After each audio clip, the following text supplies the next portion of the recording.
ईश्वर दर्शन कैसे हो सकते हैं? आध्यात्मिक जागृति कैसे हो सकती है? इसे हम सुनेंगे स्वामी रामकृष्ण परमहंस की अमृतवाणी से। श्री रामकृष्ण कहते हैं, पंचभूतों से बना यह शरीर स्थूल शरीर है। मन, बुद्धि, चित्त और अहंकार, इनसे बना शरीर सूक्ष्म शरीर है। जिस शरीर के द्वारा ईश्वरीय आनंद का अनुभव और उपभोग होता है वह कारण शरीर है। तंत्र शास्त्र में इसे कहते हैं भागवती तनु। इन सब से अतीत है महाकारण, जिसे तुरीय कहते हैं।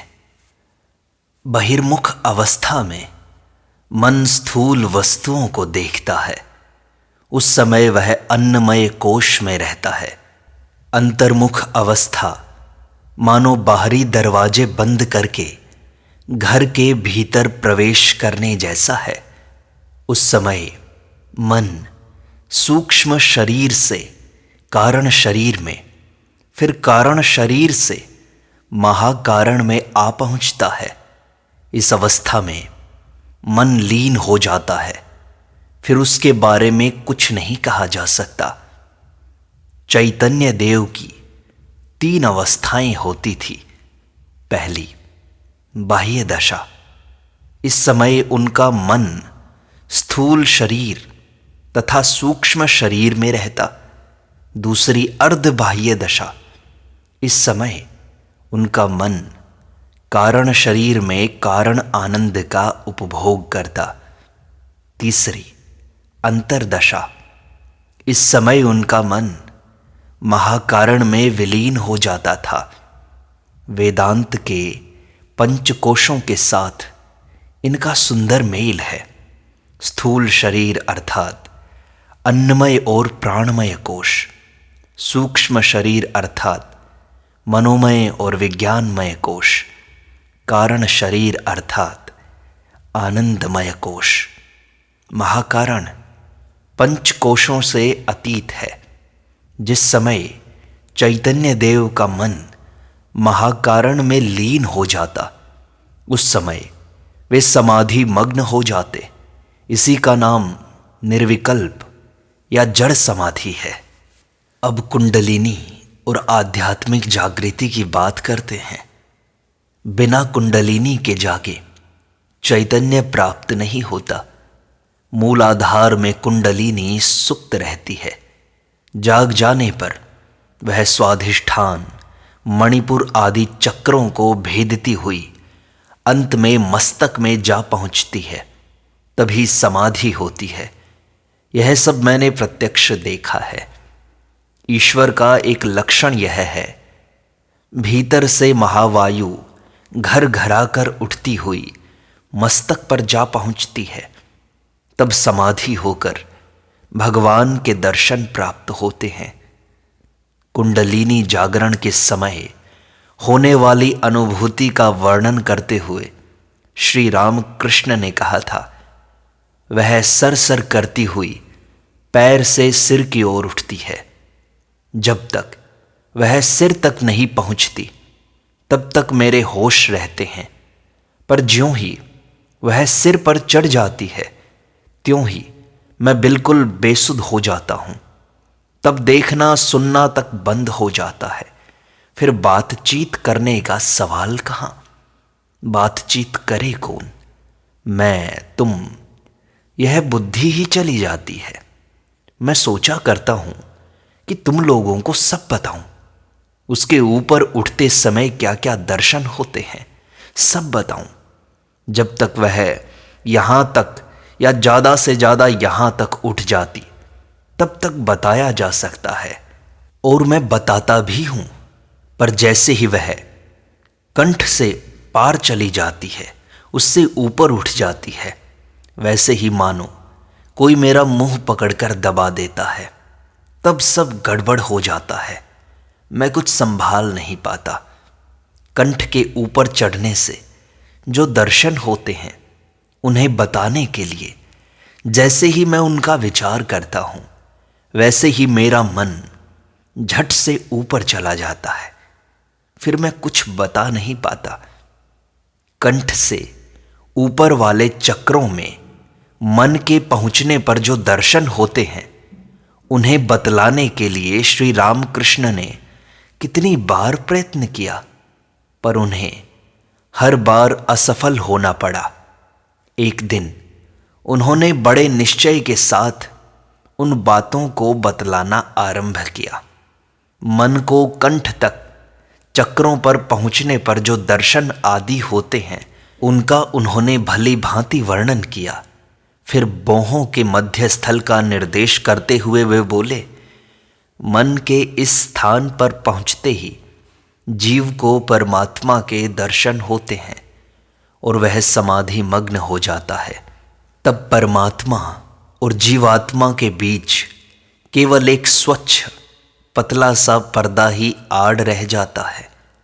उस समय वह ऐसा दिखता है इस प्रकार ज्यों ही वे परमात्मा के दर्शन का विशेष रूप से वर्णन करने गए, त्यों ही वे समाधि मग्न हो गए। समाधि टूटने के बाद उन्होंने फिर बतलाने की कोशिश की, पर फिर से वे समाधि मग्न हो गए।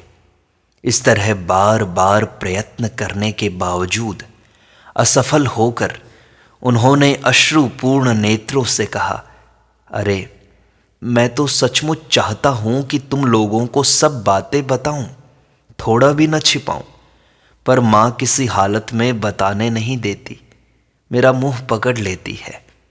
कुंडलिनी शक्ति के सुषुम्ना मार्ग से ऊपर उठते समय जो विभिन्न प्रकार के अनुभव होते हैं, उनके बारे में श्री राम कृष्ण कहा करते, वह जो सरसर करती हुई मस्तक पर चढ़ती है, वह हमेशा एक ही प्रकार से नहीं चढ़ती। शास्त्रों में उसकी 5 प्रकार की गति का उल्लेख किया गया है।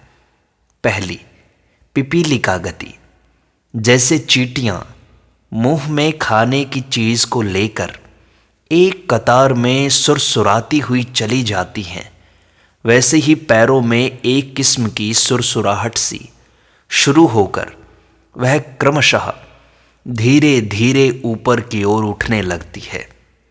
जब वह सिर तक पहुंच जाती है, तब समाधि लग जाती है। दूसरी, भेक गति, जिस प्रकार मेंढक 2-3 बार उछलकर थोड़ा रुक जाता है, फिर 2-3 बार उछलकर थोड़ी देर रुक जाता है, ठीक उसी प्रकार कोई वस्तु पैरों की ओर से चलकर मस्तक पर चढ़ती हुई प्रतीत होती है। उसके मस्तक पर चढ़ते ही समाधि लग जाती है। तीसरी, सर्प गति, जिस प्रकार सांप लंबे होकर या कुंडली के आकार में चुपचाप पड़े रहते हैं, परंतु जैसे ही सामने कोई शिकार देख लेते हैं या भयभीत हो जाते हैं, वैसे ही सरसराकर टेढ़ी मेढ़ी गति से भागने लगते हैं। उसी प्रकार वह भी सरसराती हुई एकदम मस्तक पर जा पहुंचती है और तत्काल समाधि लग जाती है। चौथी, पक्षी गति, पक्षी जिस प्रकार एक जगह से दूसरी जगह जाकर बैठते हुए भुर्र से उड़ जाते हैं, कभी कुछ ऊंचे चढ़ते तो कभी नीचे उतरते हैं, किंतु विश्राम नहीं लेते। वहां बैठने की ठानी है, एकदम वही जाकर बैठते हैं। उसी प्रकार कुंडलिनी सीधे मस्तक पर चढ़ जाती है और साधक को समाधि लग जाती है। पांचवी, वानर गति, लंगूर जैसे एक पेड़ से दूसरे पर जाते समय हुप करते हुए एक डाली से दूसरी डाली पर जा पहुंचते हैं, वहां से फिर हुप करके एक डाली पर कूद जाते हैं। इस तरह 2-3 छलांगों में जहां जाने का विचार है वहां पहुंच जाते हैं। वैसे ही वह भी 2-3 छलांगों में मस्तक पर जा पहुंचती है और तत्काल समाधि लग जाती है। इन दर्शनों की वेदांत के दृष्टिकोण से व्याख्या करते हुए श्री रामकृष्ण कहते हैं, वेदांत में सप्त भूमिकाओं का उल्लेख है। प्रत्येक भूमि में भिन्न भिन्न प्रकार के दर्शन होते हैं। मन स्वभावतः गुदा, लिंग और नाभि, इन 3 निम्न स्तर की भूमियों में ही चढ़ता उतरता रहता है। उसकी दृष्टि इन्हीं में खाना पीना मैथुन आदि में ही निबद्ध रहती है। इन 3 भूमियों को पार करके यदि मन चौथी भूमि हृदय तक जा पहुँचे तो साधक को ज्योति के दर्शन होते हैं। किंतु हृदय तक उठने के बाद भी कभी कभी मन पुनः नीचे की 3 भूमियों में गुदा, लिंग और नाभि में उतर जाता है। हृदय का अतिक्रमण करके यदि किसी का मन 5वीं भूमि कंठ तक जा पहुँचे तो फिर वह ईश्वरीय चर्चा छोड़कर अन्य किसी प्रकार की बातें, विषय संबंधी बातें नहीं कर सकता। उस अवस्था में मुझे ऐसा ही हुआ करता। यदि कोई विषय संबंधी चर्चा करने लगता तो मुझे ऐसा लगता कि मानो मेरे सर पर कोई लाठी मार रहा हो। मैं दूर पंचवटी की ओर भाग जाता ताकि वह सब कुछ सुनना ना पड़े। विषयासक्त लोगों को देखते ही मारे डर के छिप जाता। आत्मीय स्वजन मानो कुएं जैसे प्रतीत होते। ऐसा लगता मानो वे मुझे घसीट कर कुएं में गिराने का प्रयत्न कर रहे हैं। एक बार गिर पड़ने से फिर उठ न सकूंगा, दम घुटने लगता। ऐसा लगता है कि प्राण अब गए तब गए। वहां से भाग आने पर तब कहीं शांति मिलती। कंठ में पहुंचने के बाद भी मन पुनः गुदा, लिंग, नाभि में उतर सकता है। इसीलिए तब भी सावधान रहना चाहिए।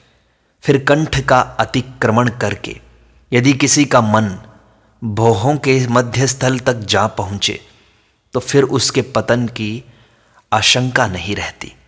उस समय वह परमात्मा के दर्शन प्राप्त करके निरंतर समाधि मग्न रहता है। इसके तथा सहस्रार के बीच केवल एक कांच की तरह स्वच्छ पर्दे भर की आड़ है। इस समय परमात्मा इतने निकट होते हैं कि साधक को ऐसा प्रतीत होता है मानो मैं उनसे मिल गया हूँ, उनके साथ एक हो गया हूँ। परंतु तब भी वह एक नहीं हुआ है।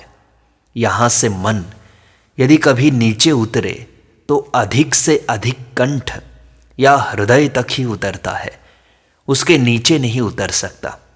जीव कोटि के साधक यहाँ से फिर नहीं उतरते। उनके 21 दिन तक निरंतर समाधि में लीन रहने के बाद वह व्यवधान या पर्दा छिन्न हो जाता है तथा वे परमात्मा के साथ पूर्णतया मिलकर एक हो जाते हैं।